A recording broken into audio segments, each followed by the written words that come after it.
Yo, what's up guys? This is Jay and this is Calisthenics Journey.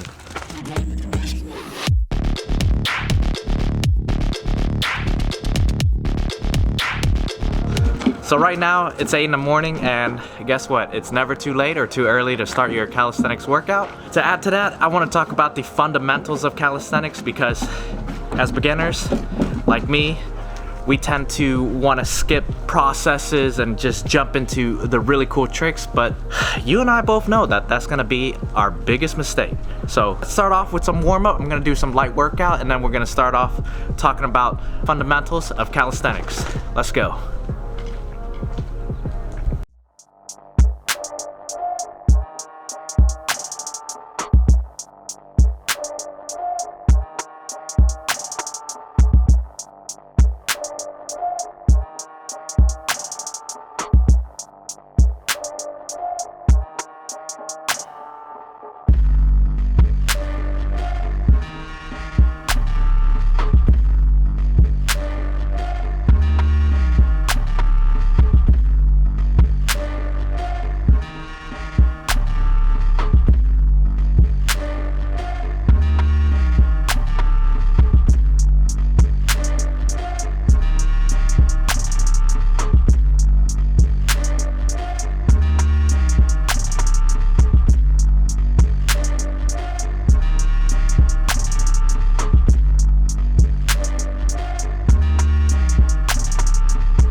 Alright, so I got a little light workout in. I'm gonna be continuously doing my workout throughout the day. You know, that's just my calisthenics routine. I don't hit super hard, but I make sure that I can continuously get a workout in throughout the day. And now I want to talk to you guys about the fundamentals of calisthenics. One of them is being form. Form is really important. A lot of people kind of overlook this because they don't understand that it's not just the reps. They're so focused on the counts. They're so focused on getting 10, 15, 20 pull-ups, but they're not even doing it, you know, in the proper form. You know, calisthenics might be a street workout and it's you know, it all really stems from gymnastic Olympic stuff. So, and if you see the way they do their moves, especially on the rings or the bars, it's all about form. And the better you can hold your form while doing these workouts, you know, the more you're engaging your muscles and the more you're going to get rewarded out of it, if anything. When you do a crappy pull-up, you're cheating yourself, you're not cheating me. And that's the thing we want to make sure we're on track. If you're not sure you're doing the correct pull-up form or a push-up or a sit-up even, you know, there's tons of guides online. There's tons of people who talk about this stuff, and I highly recommend, you know, you make sure you understand what the proper form is to do the simplest and basic workouts, because it's gonna help you in the long run. For me, I'm still working on it, and I'm making sure that I'm practicing it every time I do my workouts. The next thing is also pretty important because, like I said earlier about form, you're only cheating yourself if you're doing it wrong. Well, number 2 is control. Now, when I first started calisthenics, I thought I was making a lot of progress until I watched a video about proper calisthenics form and such, and one of the top rules is that you should not be kipping when you do your workouts. Like, you can't use your momentum or a swing to help you get a rep in or pull yourself up. And that was the craziest thing, because I thought I was progressing, because I was able to do 10 pull-ups, and then a month later I was doing 20, and then I realized that I was doing it all wrong. I was getting my reps in predominantly from kipping, and that's when you jerk your knee up towards your body and then you kind of pop yourself up. The moment I start trying to do pull-ups without kipping, that number went from 20 to like 5. It took a substantial amount for me to train to get out of that number. The point is, if you're kipping, cut that as soon as possible, because it is only holding you back from improving your calisthenics workout and your gains. That's the last thing you want to do. Don't cheat yourself. Do it the hard way and do it the right way, because ultimately that's gonna get you to the next level. And another fundamental rule is, man, you're gonna hate this one, full range of motion.